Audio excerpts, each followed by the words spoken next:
상록수 2 반가운 손님에 이어 새로운 출발 작품 속으로 떠나보겠습니다. 새로운 출발.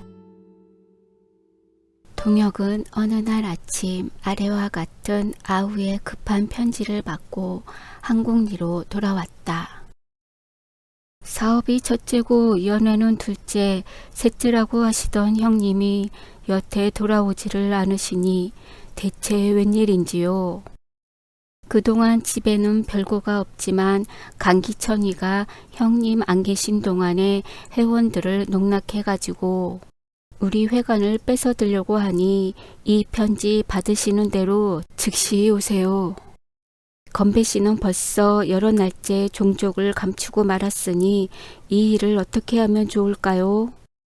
황급히 연필로 갈겨 쓴 동아의 편지를 읽은 형은 얼굴빛이 변하도록 흥분이 되어서 까딱하면 10년 공부가 도루아미타불이 될 테니까 꼭 가봐야겠어요.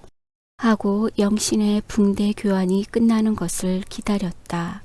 영신이도 한 일주일만 더 있으면 퇴원을 할걸요. 괜히 나 때문에 하면서도 이번에는 손을 놓을 수밖에 없었다. 여러분이 저렇게 번차례로 와서 간호를 해주시니까 난 안심을 하고 가겠어요. 자, 이번엔 우리 또 항공리서 만납시다.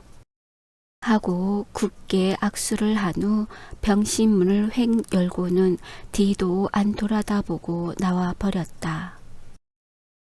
영신은 침대 위에 엎드려 미안과 감사와 섭섭함에 몸둘 곳을 모르고 1시간 동안이나 울었다. 두 눈이 붓도록 울었다. 곁의 사람들이 인제 두 분이 혼인만 하면 한평생 이별 없이 살걸 이러지 마슈. 우리 다른 얘기나 합시다.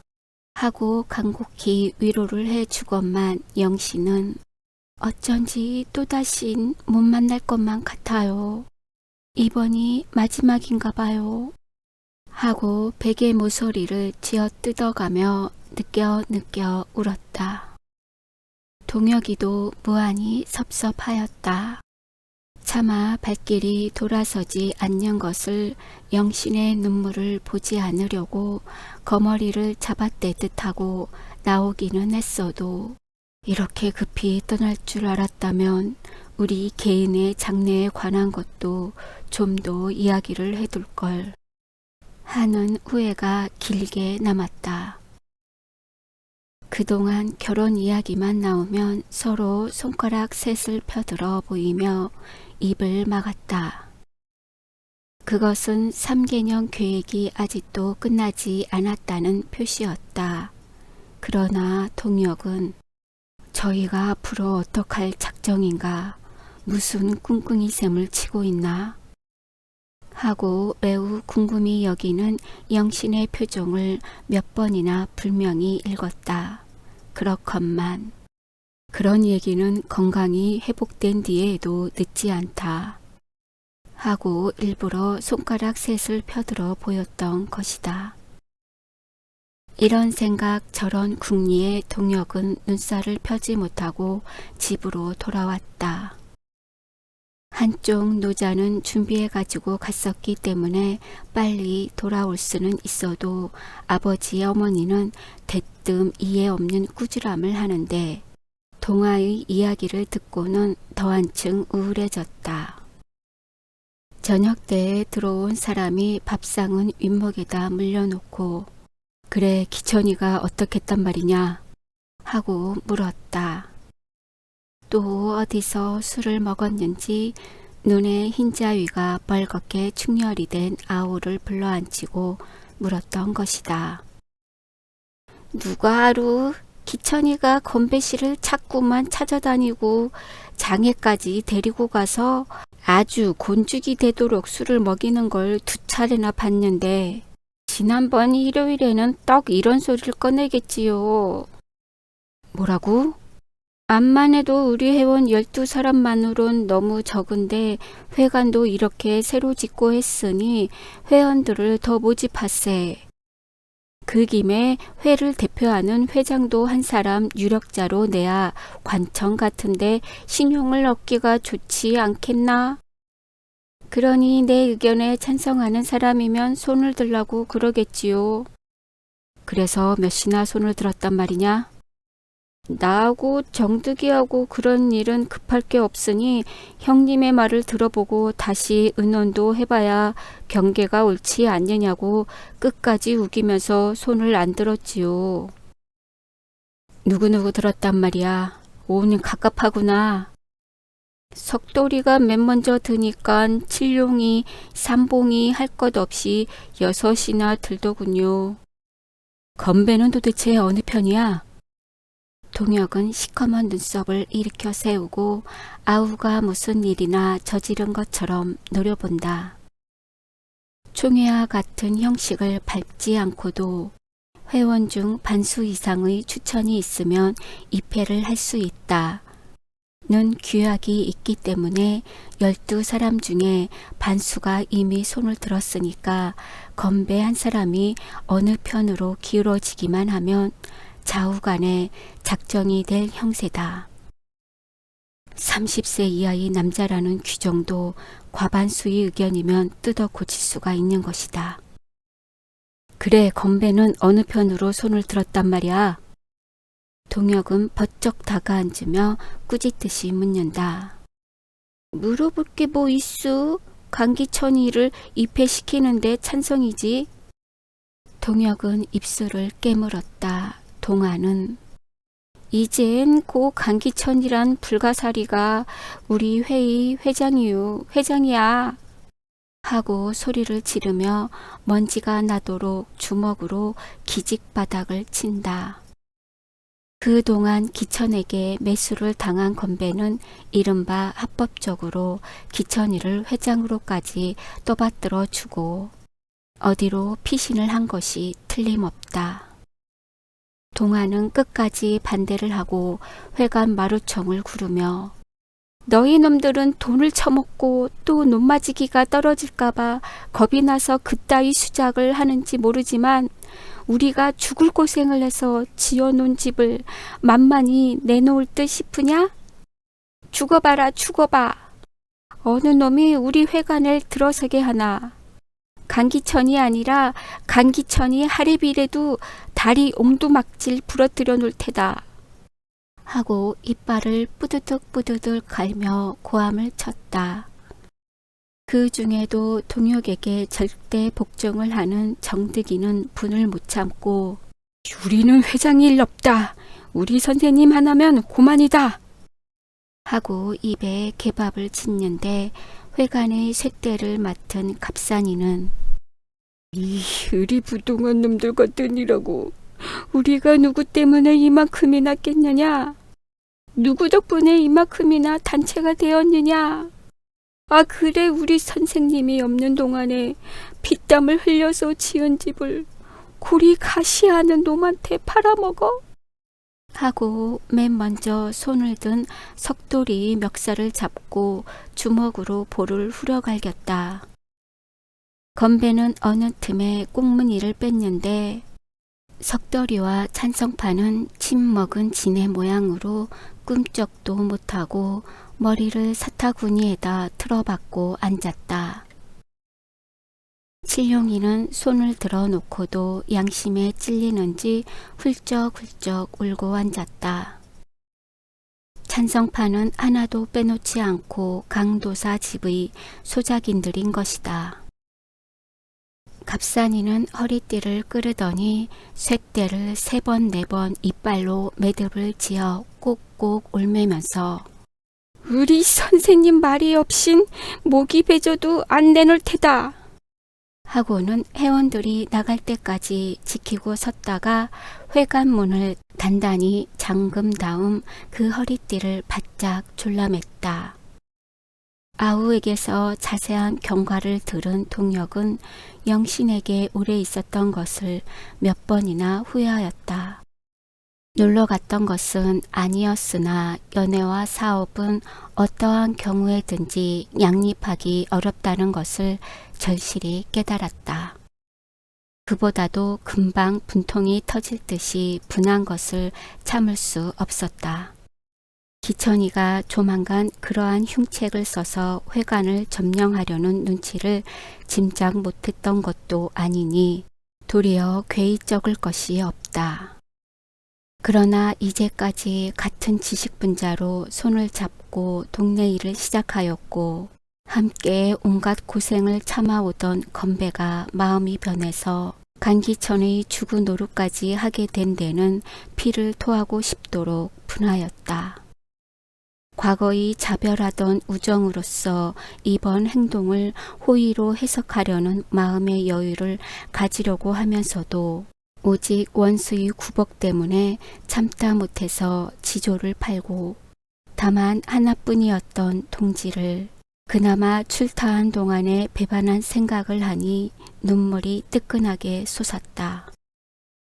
비록 중심은 튼튼치 못하나마 지사적 기계가 있고 낙천가이던 건배로 하여금 환장이 되게까지 만든 이놈의 환경이 동혁은 금세 벙어리가 된 것처럼 입을 꽉 다물어 버렸다. 그러면서도 설마 건배가 쉽사리 그다지 쉽게 마음이 변했을라고 하고 2번, 3번 아우의 말을 믿지 않으려고 무진 애를 썼다. 동혁은 불도 안 켜고 누워서 될 수 있는 대로 냉정히 앞으로 어떻게 하면 좋을까를 생각해 보았다. 무슨 짓을 하든지 유일한 단체인 농우회를 3, 4년이나 근사를 모아 지은 회관째 기천의 손에 빼앗길 수는 없다. 건배를 불러다가 책망을 하고 기천이를 직접 만나 단단히 따지고 싶은 생각이 불현듯이 나지 않는 것은 아니지만 적어도 회원의 반수 이상이 울며 겨자 먹기로 생활 문제 때문에 그 편애가 들러붙게 된 이상 일시 혈기로서 분풀이를 하는 것으로는 문제가 더 얽혀 들어갈지언정 원만히 해결은 되지 못할 것 같았다.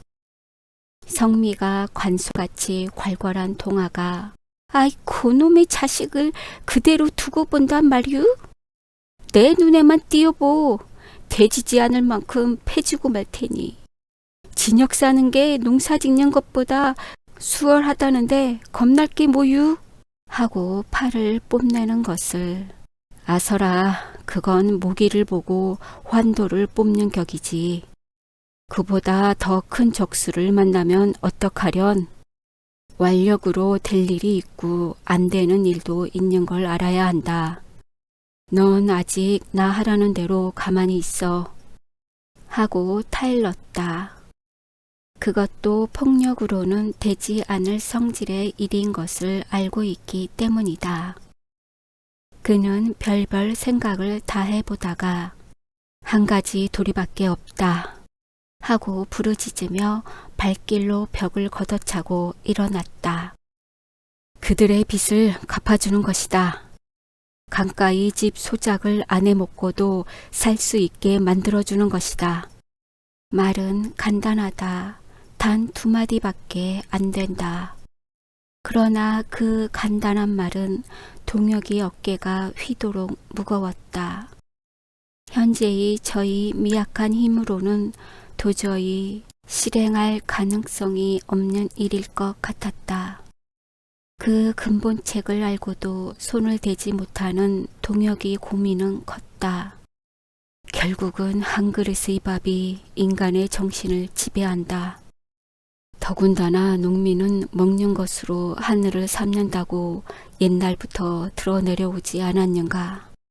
이것이 흔들어 볼 수 없는 철칙인 이상 이제까지는 그 철칙을 무시는 하지 않았을 만정 첫 손가락을 꼽을 만큼 중대히 생각을 하지 않았던 것만은 스스로 부인할 수 없었다. 그것은 나 자신이 농촌의 태생이면서도 아직까지 밥을 굶어보지 못한 인텔리 출신인 까닭이다. 하고 동혁은 저 자신을 비판도 하여 보았다.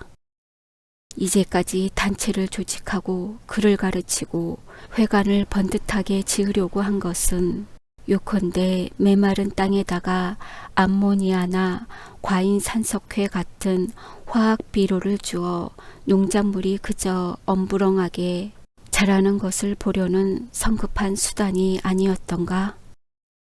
동혁은 냉정히 제가 해온 일을 반성하는 나머지에 먼저 밑거름을 해야 한다.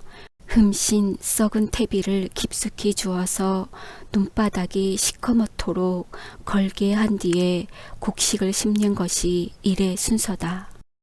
그런데 나는 그 순서를 바꾸지 않았던가?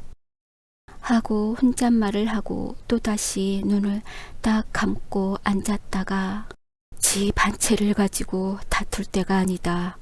동지가 배반한 것을 분하게만 여기고 흥분할 것이 없다. 하고 무릎을 탁 치고 일어서서 좁은 방 안을 왔다 갔다 하다가 이번 기회에 영신에게도 선언한 것처럼 제1보부터 다시 내디디지 않으면 안 된다. 표면적인 문화운동에서 실질적인 경제운동으로. 결론을 얻은 동혁은 방으로 들어가 그제야 불을 켜고 서랍 속에서 동리 사람과 회원들의 수입 지출이며 빚을 진 금액까지 상세히 적어 넣은 2세 일람표를 꺼냈다. 그것은 회원들이 여러 달을 두고 조사해온 것으로 매우 정확한 통계였다. 그때였다. 문 밖에서 두런두런 하는 소리가 들리더니 선생님 오셨지요? 하고 반대파의 회원들이 정득이를 앞장 세우고 마당으로 들어섰다.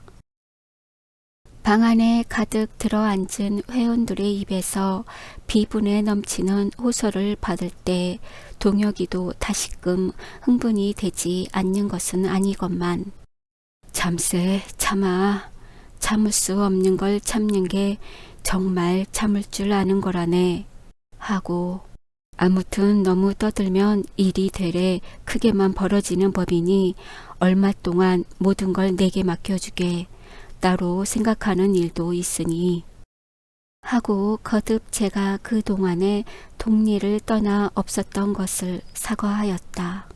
그러나 정득의 입에서 건배 씨는 기천이 주선으로 군청에 서기가 돼서 아주 이사를 간대요. 한 달에 월급이 30원이라나요. 하는 말을 들을 때 동혁은 다시 한번 놀랐다. 그러면서도 설마 그렇게 하려고 자네들이 잘못 들었지 하고 그 말까지는 믿지를 않으니까 잘못 알다게요. 오는 길에 안에서 이삿짐까지 싸는 걸 봤는데요. 그 말을 듣고도 동혁은 머리를 흔들었다. 군서기가 그렇게 짧은 시일에 용이하게 되는 것도 아니요. 또는 건배가 오래전부터 뒷구멍으로 운동을 하였으리라고는 콩으로 매주를 쓴데도 고지들려지지 않았다. 또는 그에게는 수학교 교원 노릇을 할 자격까지 빼앗긴 것을 잘 알고 있는 터이라 그럴 리는 만무하지 하면서도 실지를 검사하듯이 이삿짐을 싼다는 건배의 집에는 가보기도 싫었다. 이튿날 이른 아침 동혁은 평일과 조금 더 다름없이 일어나 회관으로 올라가서 기상 나팔을 불었다. 새벽녘부터 철 아닌 그 준비가 오는 까닭인지 회원은 물론 다른 조기 회원도 올라오는 사람은 그 전의 5분의 1도 못 된다. 그 분효통에 건배까지 종족을 감추어서 조기회조차 지도자를 잃고 흐지부지 해산을 한 것과 마찬가지다. 동혁은 우통을 벗어붙이고 비를 맞으며 체조를 하였다. 다른 사람들은 그제야 이불 속에서 에키 동혁이가 왔군 하고 기지개를 켜고 있었다. 동혁은 구름이 잔뜩 낀 하늘과 같이 우울해진 머리를 떨어뜨리고 내려왔다. 어쨌든 나 헐도리는 차려야 한다. 하고 내려오는 길에 건배의 집에 들렸다. 건배! 하고 불러도 대답이 없는데 마당으로 들어서 보니 시렁 위에 있는 헌 고리짝을 내려서 빨랫줄로 묶어놓은 것과 바가지와 뒤 떨어진 옹솥을 떼어서 돈대 위에다 올려놓는 것을 보고 그제야 정말 이사를 가려는 게로구나 하고 다시 한번 건배 있나? 하고 안방으로 대고 목소리를 높였다. 아이고, 난 누구시라고요? 그저께 나가서 그저 안 들어왔어요. 하고 젖을 어린애를 안고 나오는 것은 건배의 아내다. 세수도 안에서 머리는 쑥방석 같고 그 동안에 더 찌들어 보이는 얼굴에는 수심이 가득 찼다. 그 동안에 속이 상해서 족골이 됐나 보다 하고 동혁은 어딜 갔어요? 하고 물어보았다. 건배의 아내는 떼어다만 놓고 닦지도 않아서 검정이 시커멓게 앉은 옹솥을 내려다 보더니 이 정등고장을 어떻게 떠난대요? 하고 금세 목이 맨다. 아, 떠나다 할게요? 동혁은 짐짓 놀라며 묻지 않을 수 없었다. 그는 뭘 벌써 다 들으셨을걸 하고 눈물이 글썽글썽해서 마당만 내려다 보더니 참 영신씨가 병이 대단하다죠 하고 딴전을 붙이듯 한다. 이젠 많이 나았어요. 동혁은 의형제까지 한두 사람의 정의를 생각하며 대답하였다. 그러면서 더 자세한 말은 묻기도 싫고 그렇다고 그대로 갈 수도 없어서 잠시 추녀 밑에서 빗발을 내려다보며 서성거리는데 주호야! 하고 어린 것의 이름을 부르며 비틀거리고 들어서는 사람. 그는 앞을 가누지 못하도록 술이 취한 이 집의 주인이었다. 썩은 생선의 눈처럼 뻘겋게 충혈이 된 건배의 눈이 동혁의 색죽해진 눈과 딱 마주치자 그는 전기를 맞은 것처럼 우뚝 섰다. 한참이나 억지로 몸을 꽂고 섰다가 죽여 주십사 하는 듯이 머리를 폭 수그리더니 여보게 동혁이 하고 와락 달러들어 손을 잡는다. 동혁의 표정도 점점 심각해진다. 여보게 동혁이 나 술 먹었네. 술 먹었어. 자네 덕분에 끊었던 술을 3년째나 끊었던 술을 먹었네. 그저께 저녁부터 죽기 작정하고 막 들이켰네. 참 정말 죽겠네 죽겠어. 이 사람 동혁이 팔아먹은 양심이 아직도 조금은 남았네 그려. 하고 안가슴을 헤치고 주먹으로 꽝꽝 치더니 동혁이 어깨가 몸을 턱 실리며 여보게 내 이 낯짝에 침을 뱉어주게. 어서 똥물이라도 끼얹어 주게. 난 동지를 배반한 놈일세. 우리 손으로 지은 피땀을 흘려서 지은 회관을, 아, 그 집을, 그 단체를 이놈의 손으로 깨뜨린 셈일세. 하고 진흙바닥에가 펄썩 주저앉더니 흑흑 느끼면서 내가 형편이 자네만 해도 2가지 맘은 안 먹었겠네. 내 딴엔 참기도 무척 참았지만 원수의 목구멍이 포독청이니 어떡하나. 앞 못 보는 늙은 어머니하고 하나 둘도 아닌 어린 새끼들하고 이 입술에도 불치를 해야 살지 않겠나. 하고 사뭇 어린애처럼 엉엉 울면서 우리 내외는 남몰래 굶기를 밥 먹듯 했네. 못 먹고도 배부른 체약이란 참 정말 힘드는 노릇이네. 하지만 어른은 참기나 하지. 저 어린 것들이야 무슨 죄가 있나. 우리 같은 놈한테 태어난 죄밖에 이승에 무슨 큰 죄를 졌단 말인가. 그것들이 뻔히 굽내그려 그 작은 창자를 채우지 못해서 노란 방퉁이가 돼가지고 울다 울다 지쳐 늘어진 걸 보면 눈에서 이 아비놈이 눈에서 피눈물이 나네 그려. 하고 떨리는 입술로 짭짤한 눈물을 빨면서 문지방에다가 머리를 들 비비더니 눈물 콧물로 디바를 한 얼굴을 번쩍 쳐들며 여보게 동혁이, 자넨 인생 최대의 비극이 무엇인 줄 아나? 끼니를 굶고 늘어진 어린 새끼들의 얼굴을 들여다보는 것세. 그것들을 죽여버리지도 못하는 어미아비의 속을 자네가 알겠나? 하고 부르짖으며 손가락을 피가 나도록 물어뜯는다. 동혁은 팔짱을 끼고 서서 잠자코 건배의 독백을 들었다.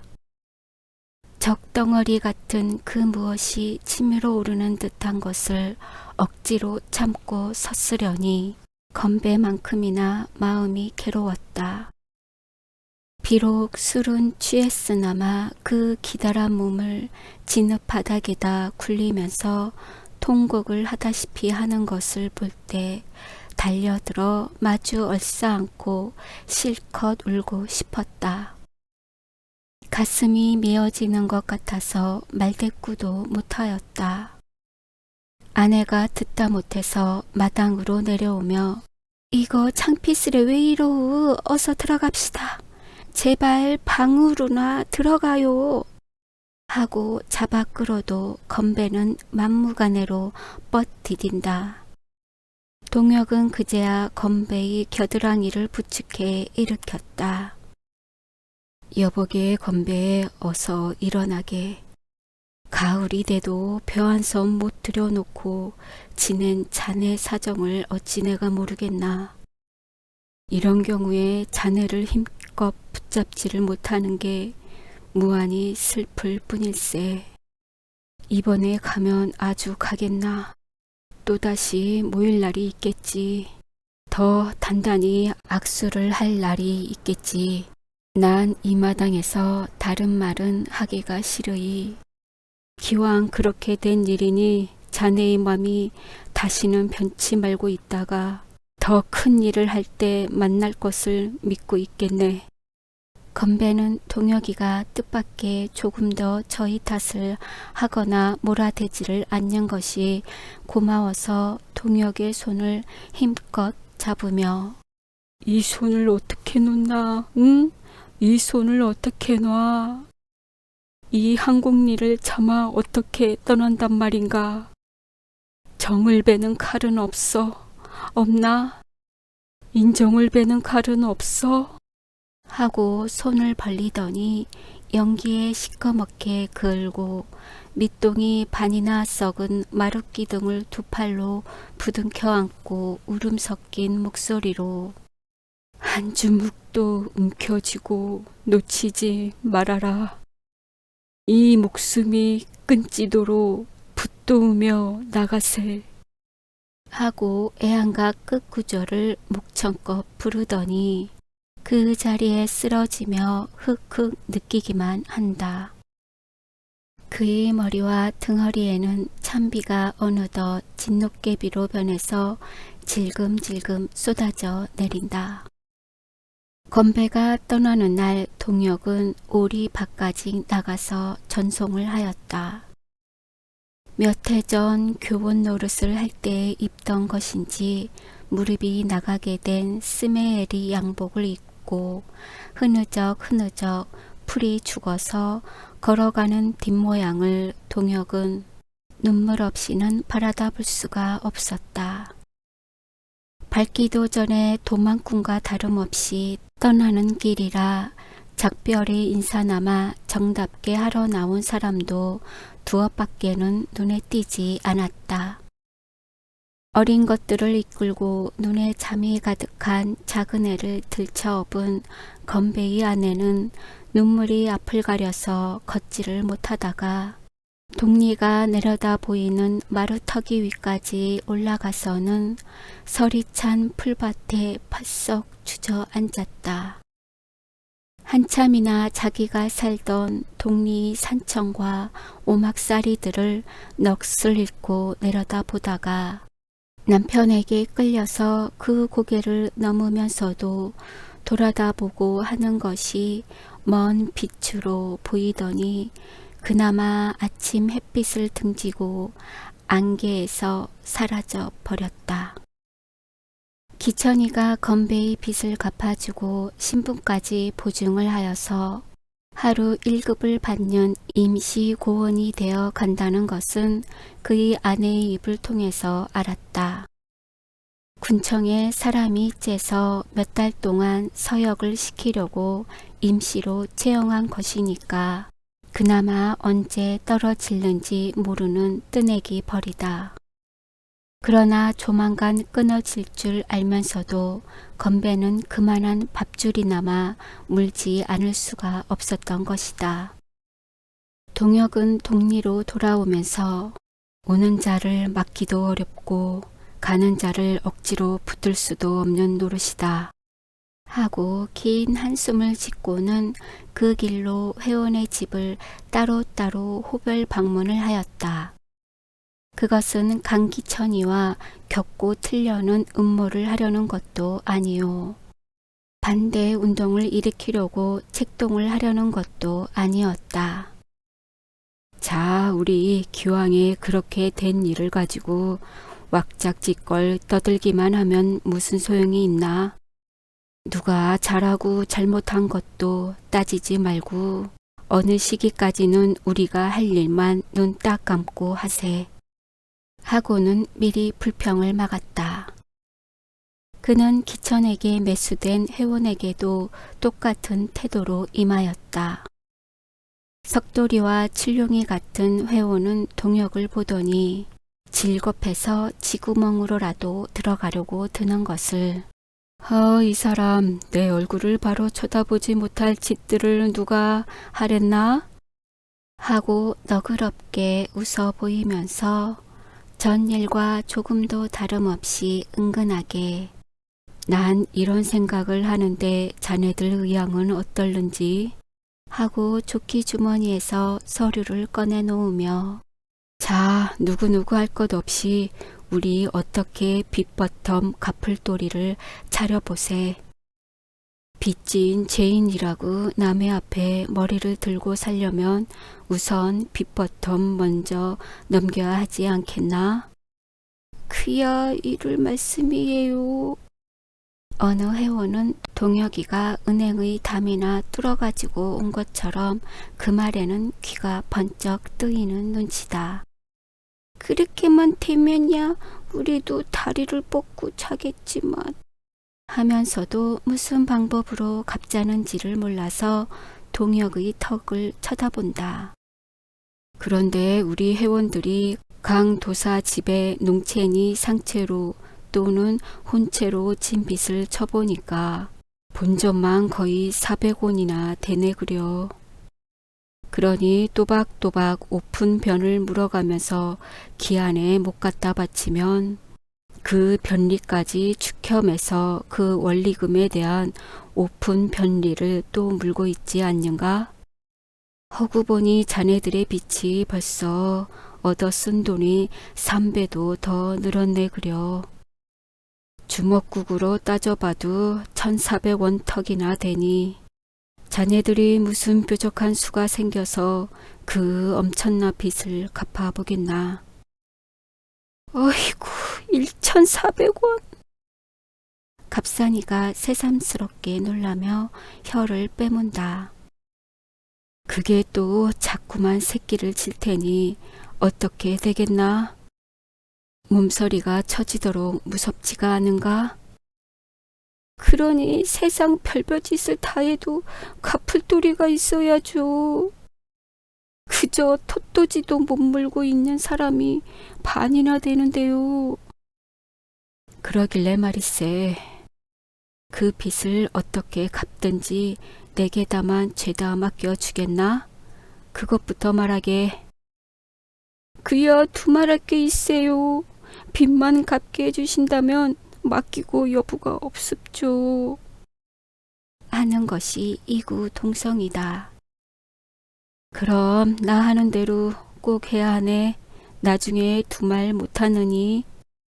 하고 동혁은 2번, 3번 뒤를 다졌다. 동혁은 회원이 빚을 얻어 쓴 날짜와 금액을 적은 장부를 꺼내더니 그러면 우리 이렇거세. 우리가 3년 동안 공동답을 짓고 닭과 돼지를 쳐서 모은 것하고 이용조합과 이발조합에서 저금한 걸 따져보니까 회관을 지은 것은 말고도 460여 원이나 되네. 하고 일전 1, 2도 틀림없이 꾸며놓은 회의 여러 가지 장부와 대조를 시켜 보인다. 이야, 그럴 줄 몰랐더니 꽤 많구나. 하고 회원들은 저희들의 저금한 액수가 뜻밖의 많은데 놀란다. 그러길래 뒷골모아 태산이라지. 하지만 그걸 12로 쪼개면 한 사람 앞에 38원 각수밖에 더 되나? 동혁의 말을 듣고 보니 아닌 게 아니라 결코 많탈 것이 없는 금액이다. 동혁은 회원들의 기색을 살펴보며 우리 그동안 비럭질 거저 일을 해주는 것을 해준 셈만 치고 그걸로 몽땅 빚을 갚아버리세. 나는 간신히 그 집에 빚을 안 졌지만 내 몫하고 동아 몫이 남는데 건배구는 취직을 한 모양이니까 세 사람 몫은 거저 내놓겠네. 그럼 그걸로 많이 얻어쓴 사람하고 적게 얻어쓴 사람하고 액수를 평균하게 만들 수가 있지 않는가? 회원들은 얼른 대답하는 사람이 없다. 좋고 그르다는 것은 그네들의 표정이 없는 얼굴을 보아서는 모른다. 몇몇 해를 두고 쪼들리던 부채를 갚아준다니 귀가 번쩍 뜨이나 죽을 애를 써서 모은 것을 손들이째 내놓는다는 데는 여간 섭섭지가 않은 눈치다. 어린애는 배기 전에 포대기 장만부터 한다고 그 돈을 눈 딱 감고 느려서 돈 100원이나 바라보면 토담집이라고도 짓고 나와서 남의 토지집을 면해보려고 벼르고 있는 회원이 거지 반이었던 것이다. 섭섭한 줄은 아네. 하지만 눈앞에 뵈는 게 아니라고. 그 빚을 그대로 내버려 두면 나중에 무슨 수로 갚아보겠나? 칠룡이 같은 사람은 돌아간 아버지 술값까지 짊어졌으니까 억울할 줄은 모르는 게 아닐세만 억지로 하자는 게 아니니 싫으면 더 우기지 않겠네. 하고 동혁은 슬그머니 얼러도 보았다. 그런 이 속에는 샘수가 빠른 석돌이는 선생님이 첫 해부터 우리하고 똑같이 고생을 하신 것까지 내놓으신다는데 두말할 사람이 누구예요? 너무나 고맙고 염치 없는 일입죠. 하고 동혁을 빤히 쳐다보더니 그럼 별리는 어떡하고 본적만 갚나요? 한다. 그 말에 정득이와 칠룡이도 매우 궁금하였다는 듯이 그러게 말씀해요. 배보다 배꼽이 커졌는데. 하고 거의 동시에 질문을 한다. 궁금할 줄도 알았네. 그러길래 무슨 수단을 쓰든지 내게다만 맡겨달라고 하지 않았나. 안 될걸요. 이마에 송곳을 꽂아도 진물 한 방울 안 나올 사람인데 애당초 생이도 마시지요. 아이, 노린전 한 푼에 치를 떨고 사촌간에도 꼭꼭 병리를 받는 사람이 더군다나 소리 없는 총이 있으면 놓지를 못해하는 우리들의 병리를 탕감해 주겠어요? 어림없지, 어림없어. 하고 머리들을 내젓는 것을 보고 동혁은 이 사람 경우에 따라선 병법을 거꾸로 쓰는 수도 있다네 하고 자신 있는 듯이 간단히 대답하고 나서 헌데 한 가지 꼭 지켜야 할 게 있네. 내가 그 집에 다녀오기 전엔 누구한테나 이 말을 입 밖에도 내선 안 되네. 그 사람이 미리 알면 다 틀릴 테니 명심들 하게. 그런데 온 전화통이 있어서 하고 슬쩍 석돌이를 흘겨본다. 정득이도 석돌이와 칠룡이를 노려보며 처녀비가 묻고 가네가 묻고 하는 놈은 이제 죽여버릴 테야. 죽여버려! 하고 이를 뿌드득 갈며 벼른다. 아무리 비밀을 지키라고 당부를 해도 저녁 안으로 그 말이 새어서 기천이 귀에까지 들어갈 것을 동혁이가 모를 리는 없다. 건배를 작별하고 오다가 기천이가 자전거를 타고 신장로로 달려가는 것을 제 눈으로 보았다. 김한이가 형이 술에 취해서 자는 사이에 빛을 놓아 먹으려고 금융조합에서 찾아온 돈을 500원이나 훔쳐가지고 도망을 가서 형이 서울로 쫓아 올라갔다는 소문이 벌써 파다하게 났기 때문에 적어도 4, 5일 내로는 돌아오지 못할 줄 알았던 것이다. 그동안 여러 날을 두고 동혁은 사방에 흩어진 돈을 모아 들이느라고 자전거를 얻어 타고 분주히 돌아다녔다. 조합에 예금했던 것은 손쉽게 찾았지만 그 나머지는 받기가 여간 힘이 들지 않았다. 그러나 요행으로 출수를 한 뒤라 다른 때보다는 융통이 잘 되어서 기천이가 내려오기 전날까지 그 액수가 거의 다 들어섰다. 기천은 조끼 안주머니에다가 똘똘 뭉쳐서 넣고 자던 돈을 아우에게 깜짝같이 도둑을 맞고 눈이 발칵 뒤집혀서 을에 서울로 갔으려니 하고 뒤를 밟아 쫓아 올라갔다.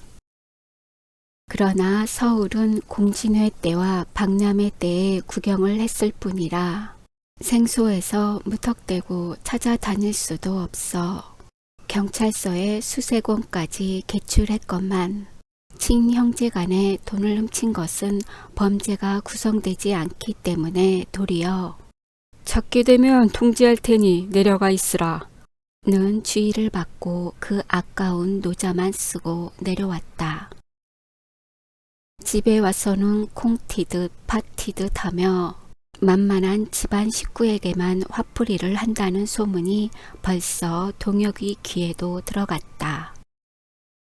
동아에게 석돌이나 그 집에 가까이 다니는 사람을 감시하게 하는 한편으로 머스매를 꾀송꾀송해서 물어보면 단박에 연탐을 할 수가 있다.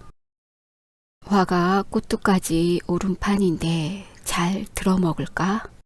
하면서도 동혁은 더 기다릴 수가 없어서 저녁을 든든히 먹은 뒤에 큰 마을로 기천이를 찾아갔다. 가는 길에도 농촌운동을 하는 사람이라도 너무 외골수로 고지식하기만 하면 교활한 놈이 꾀에 번번이 속아 떨어진다.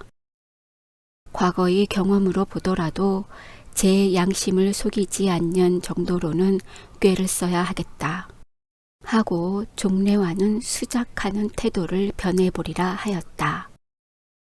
사랑마당에서 으흠 기침을 하니까 누구냐 하고 대바라진 소리를 지르며 내다보는 것은 바로 기천이다.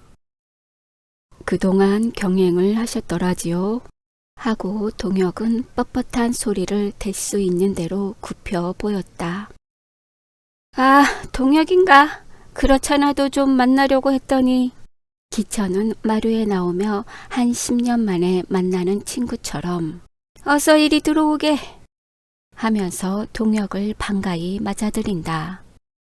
제가 한 깐이 있고 반대파의 회원들이 저희 집을 습격이나 할 듯이 행세가 위태위태한데 그 질색할 놈의 동화는 저를 보면 죽이느니 다리를 분질러 놓으니 하고 벼른다는 소문을 벌써 듣고 앉았었다. 속으로는 겁이 잔뜩 나서 동네 출입도 못하고 들어 앉았는 판에 몇 번씩 불러도 오지를 않던 동혁이가 떡 들어서는 것을 보니 가슴이 달칵 내려앉았다. 그렇건만 그 순간에 옳지, 마침 저랐다. 너만 구슬려 놓으면야 다른 놈들쯤이야 하고 얕잡고는 친절을 다해서 동혁을 붙들어 올린 것이다. 동혁이가 계시도 서울 가셨다지요? 풍편에 놀라운 소리가 들리더군요. 그래 얼마나 상심이 되세요? 하고 화평한 낯빛으로 동정해 주니까 온 창피스러워서 속상하는 말이야. 다 해 뭘 하겠나. 그야말로 아는 도끼에 발등을 찍힌 셈이지 하고 매우 아량이 있는 체를 한다. 동혁은 다른 말이 나오기 전에 먼저 귀를 누르려고 참 이번 저 없는 동안에 귀찮은 일을 맡으시게 됐더군요 하고 아픈 구석을 꾹 찔러 보았다. 기천은 의외로 동혁의 말씨가 부드러운데 안심이 되는 듯 이 사람 자네가 먼저 말을 꺼내네 그려. 난 백죄 꿈도 안 꾼 일을 건배랑 몇몇이 누차 찾아와서 벼락감투를 씌우대 그려. 자네 내일까지 덧붙이기도 해달라니 젊은 사람들이 떠맡기는 걸 이제 와서 받아는 수도 없고 그래서 자네하고 얘기를 좀 하려고 만나려던 찬데 참 마침 잘 왔네 하고 강아지가 꼬리를 흔들듯이 뾰족한 발끝을 달달달 까분다. 그야 인망으로 되는 일이니까요. 진작 이를 봐 주십사고 엽줍질 못한 게 저희들의 불찰이지요. 그 말에 기천은 발딱 몸을 일으키며 가만히 있게. 우리 오늘 같은 날이야 한 잔 따듯이 마시면서 얘기를 하세 하고 요릿집에서 하던 버릇인지 안으로 대고 손뼉을 딱딱 친다. 전일과 똑같은 대중의 술상이 나왔다. 그러나 오늘은 어랑과 육포 조각까지 곁들어 내온 것을 보니 특별 대우를 하는 모양이다. 여보게 오늘은 한 잔 들게. 사람이 고집이 너무 세도 못 쓰느니 하고 권하는 대로 그럼 나 먹는 대로 잡수실 테지요? 하고 동혁은 커다란 주발 뚜껑으로 밥풀이 둥둥 뜬 노란 전국을 주르르 따랐다. 자 먼저 한 잔 드시지요. 이 사람 공복인데 취하면 어떡하나. 요새 연일 과음을 해서 하면서도 기천은 동혁이가 먹는다는 바람에 숨도 안 쉬고 쭉 들이켰다. 이번은 동혁이가 불갑을 마셔야 할 차례다. 동혁은 이거 정말 파괴를 하는군요 하고 주발 뚜껑이 찰찰 넘치도록 받아 놓았다. 동혁은 본디 주량이 없는 것이 아니다. 고등 농림의 축구부 주장으로 시합에 우승하던 때에는 응원 대장이 권하는 대로 정종을 2대 가량이나 냉수 마시듯 하고도 끄떡도 안 하던 사람이다. 써들게? 네, 천천히 들지요. 그러나 이만 일로 여러 회원과 오늘날까지 굳게 지켜오던 약속을 깨트릴 수도 없고 그 잔을 내지 않을 수도 없어서 얼음얼음하고 안주만 집는 채 하는데 안에서 계집애가 나오더니 아씨가 잠깐 들어옵시래유 한다. 기천은 왜? 하고 일어서며 이 사람 어서 들게 하고 마시는 것을 감시하려고 한다. 동혁은 술잔을 들었다. 돌아앉으며 단숨에 벌떡벌떡 들이키는 것을 보고야 기천은 어지간하군 하고 안으로 들어간다. 저녁상을 내보낼까 물어보려고 불러들이는 눈치다. 동혁은 싱긋 웃으며 술잔을 입에서 떼는데 술은 그대로 있다. 능청스럽게 소매로 입을 가리고 들이마시는 신용만 내보인 것이다. 그 술을 얼른 주전자에다 도로 따르고 이번에도 안주를 드는 채 하고 있는데 기천은 벌써 얼굴에 술기운이 돌아가지고 나온다. 동혁은 무슨 술이 이렇게 준합니까? 벌써 창작 속까지 찌르르한데요. 하고 진저리를 치는 흉내를 낸다. 기고도 계시고 해서 가양으로 조금 빚어놓은 모양인데 품주는 못돼도 그저 먹을만 허이. 이번엔 주인 어른께서 드셔야지요. 이거 과한 걸. 못 먹는 저도 먹었는데요. 참 제가 술 먹는 걸 회원들이 알아서는 안 됩니다. 그야 염려 말게. 내가 밀주에 먹는 소문이나 내지 말게. 겁날 건 없네만. 하고 기천은 하고 간드러지게 웃으며 잔을 들더니 엄지손가락을 제친다. 이왕이면 꽃배기로 한 잔 더 하시지요. 저도 따라 먹을 테니. 동혁은 석잔째 가득히 따라 올렸다. 아니 자네 사람을 잡으려나. 이렇게 폭배를 하곤 견디는 수가 있어야지. 하면서도 어디 누가 못 빼기나 보자는 듯이 상을 찌푸리고 꼴딱꼴딱 마셔 넘긴다. 동혁은 기천의 목줄띠에 내민 뼈끝이 올라갔다 내려갔다 하는 것을 바라보다가 이번엔 어떡하나 하면서도 그 술잔을 받지 않을 수는 없었다. 어서 들게. 입에 안 댔으면 모르거니와. 사내 대장부가 그만 술이야. 사양에 쓰겠나. 독촉이 성화 같다. 기천은 벌써 말이 어눌해지도록 취했다. 이거 너무 벅차서 하고 동혁은 이런 때에 누가 오지나 않나? 하고 잔을 들었다 놓았다 하는데 마침 밖에서 잔기침 소리가 나더니 날이 깨어줍니다. 큰 덕미 선인이 들어왔는데쇼. 내일 아침에 뱃짐을 내시느냐고 합니다. 하는 것은 머슴의 목소리다. 기천은 뭐? 뱃놈이 들어왔어? 하더니 잠깐만 기다리게 하고 툇마루로 나간다. 그 틈에 주전자 뚜껑은 또 소리 없이 열렸다. 기천이가 별을 실릴 분별을 하고 들어오는 것을 보고 동혁은 어이구 벌써 가슴이 다 두근두근 하는군요. 하고 가슴에다 손을 대며 금방 술을 마시고 난 것처럼 알코올 기운을 내뿜는 듯이 후 하면서 술잔을 주인의 앞에다 놓았다. 남포에 불을 켜는데 밥상이 나왔다.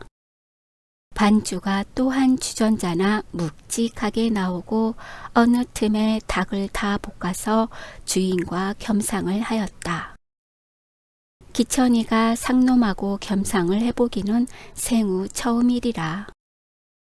아무리 요새 세상이기로 볼 건 봐야지. 우리네하고야 원판 시가 다르니까. 하고 남의 집 잔치 같은 데를 가서도 자리를 골라 앉는 사람으로는 크게 용단을 내었고 실로 융숭한 대접이다. 동혁은 놈이 발이 저려서 하면서 전 저녁을 먹고 왔지만 세 잔 갱작이라는데 자 이번엔 반주로 한 잔 더 드시지요. 하고 이번에는 공기에다 가득히 따라서 권하니까 이거 자네 협잡을 했네 그려. 그저 끄떡없는 게 수상쩍은걸. 하면서도 기천은 이놈증이 대단한 사람이라 인제는 술을 끌어들여서 동혁이가 받아든 술을 제 눈앞에서 한 방울도 안 남기고 주전자에다가 붓는 것을 멀거니 보면서도 과한 걸 과해. 해가며 연거푸 마신다. 그만하면 온 세상이 다 내 것처럼 보일 만큼이나 거나해졌다. 참 이렇게 술에 고기에 주셔서 잘 먹습니다만 특청 하나 할 게 있어서 왔는데 들어주시겠어요? 그제야 동혁은 취한 체 하면서 본론을 끄집어냈다. 기천은 몽롱한 눈을 댈 수 있는 대로 크게 뜨고 상대자를 보더니 다 붙은 고개를 내밀며 귓속말이나 들으려는 듯이 무슨 특청? 왜 아신 일이 있나? 하고 귀를 갖다가 댄다. 특청이라면 을에 돈을 취해달라는 줄 알고 치중에도 너도 기어이 나한테 아신 소리를 할 때가 왔구나 하는 듯이 연거푸 왜 돈이 소용이 되나? 하고 엄지와 집게 손가락으로 동그라미를 만들어 보이며 은근히 묻는다. 돈이 소용이 되는 게 아니라 빚을 갚으러 왔어요. 응? 빚을 갚으러 오단께? 자네가 언제 내 돈을 썼던가? 전 대개 돈을 다 갚았지만 다른 사람들의 위임을 맡아가지고 왔는데요. 다른 사람들이라니? 누구누구 말인가? 이번에 주인 어른께서 새로 회장이 되신 우리 농우회의 회원들이 진 빚인데요. 저희들은 와 뵙고 말씀드리기가 어렵다고 제게 다 맡겨서 심부름을 온 셈입니다. 자네도 호사객 일세 그려. 덜어들 썼지만 몇 푼 된다고. 하도 오래돼서 나도 잊어버렸는걸. 하면서도 기천은 너희들이 무슨 돈이 생겨서 한꺼번에 갚는다느냐?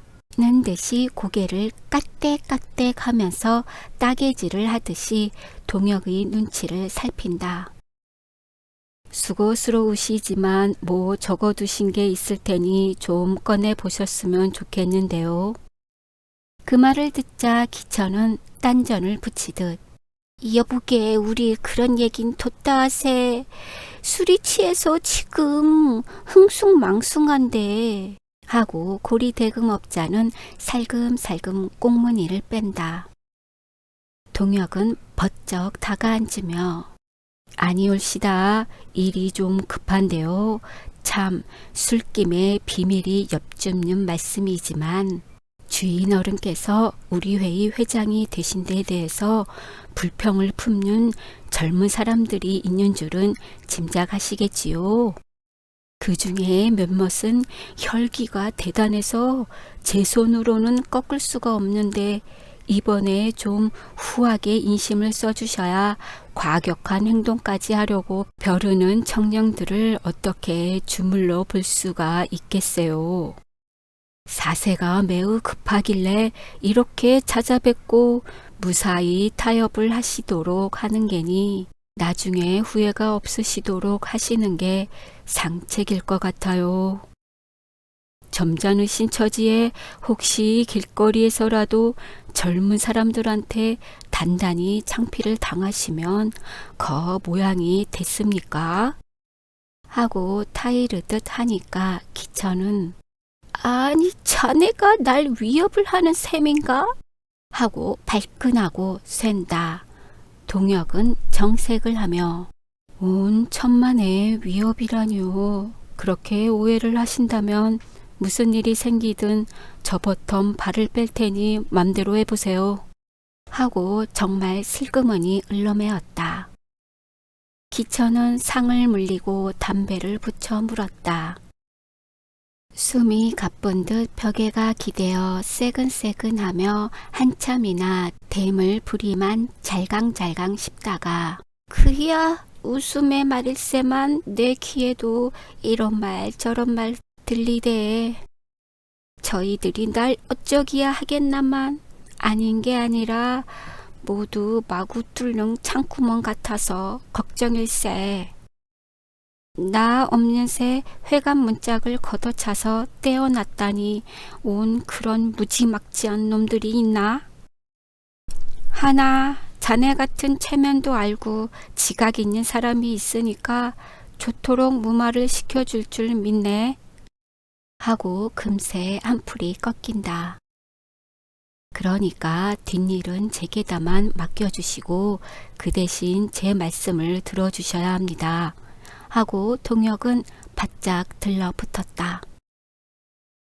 제 아무리 깐죽깐죽한 사람이라도 술이 잔뜩 취한 데다가 말을 안 들으면 당장에 저를 엎어 누를 듯한 형세를 보이는 동혁의 위품에는 한 손 접히지 않을 수 없었다. 신변의 위험을 모면하려는 것뿐 아니라 제 딴에는 술기운에 마음이 커져서 어디서 돈들이 생겨서 한몫 갚는다는 건가?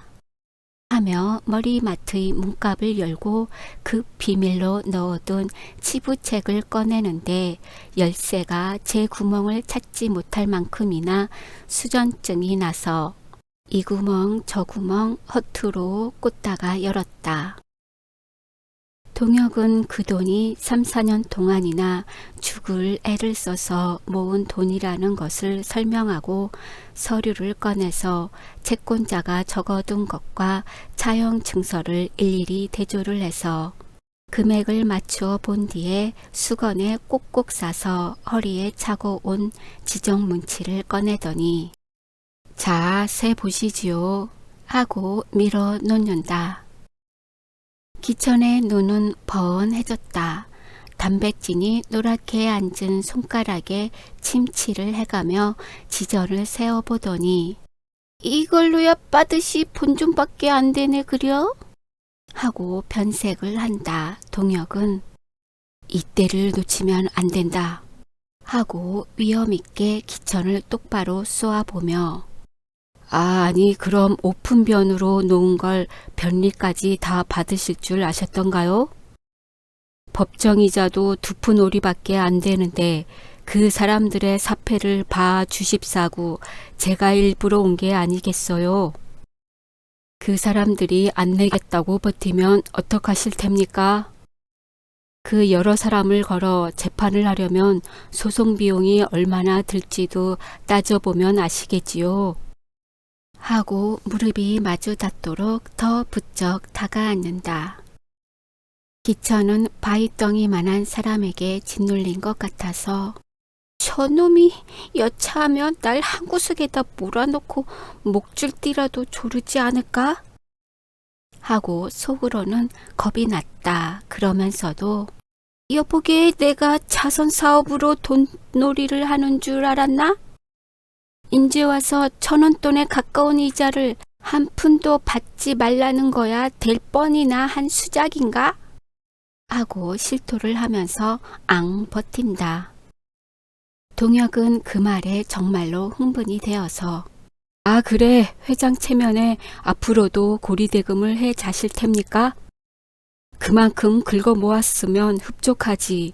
죽지 못해 사는 회원들의 고열까지 긁고도 양심의 가책을 받지 않을까요?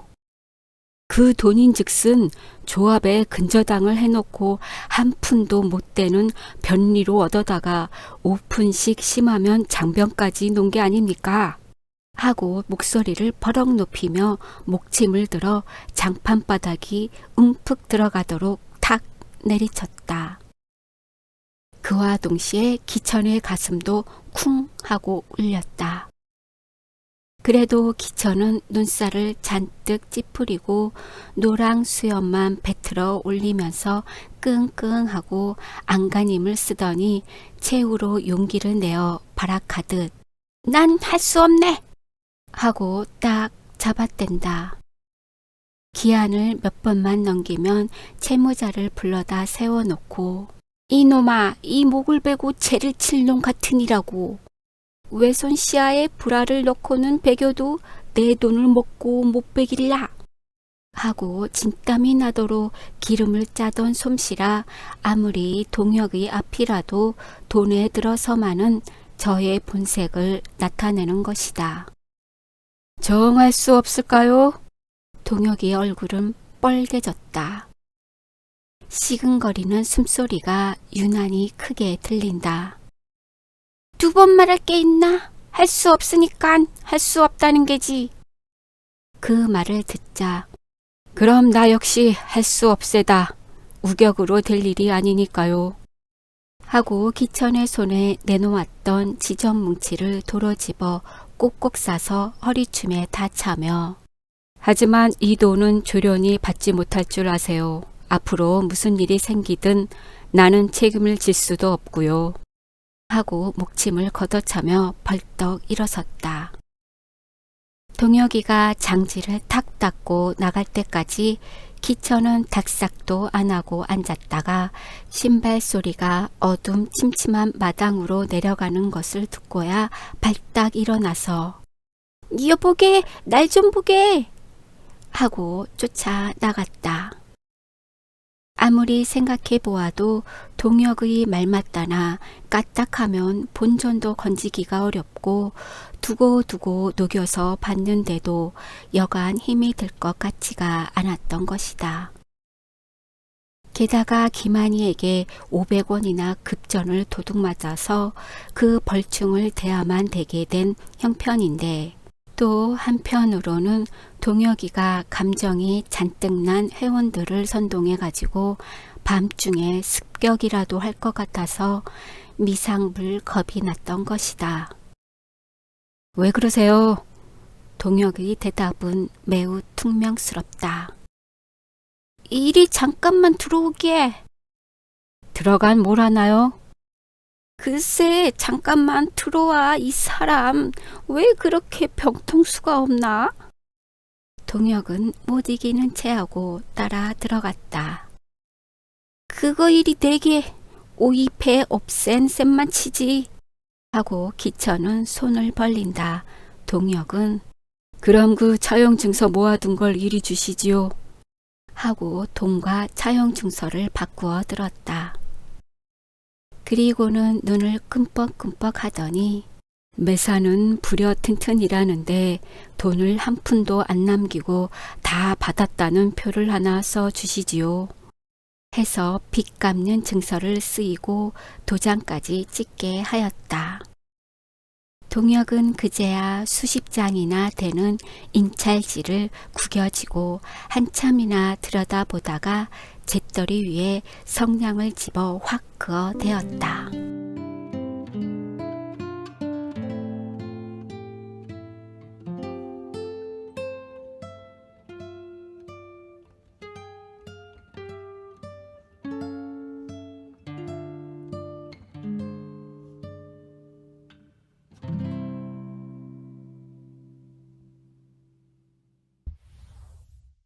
구독, 좋아요 부탁드려요.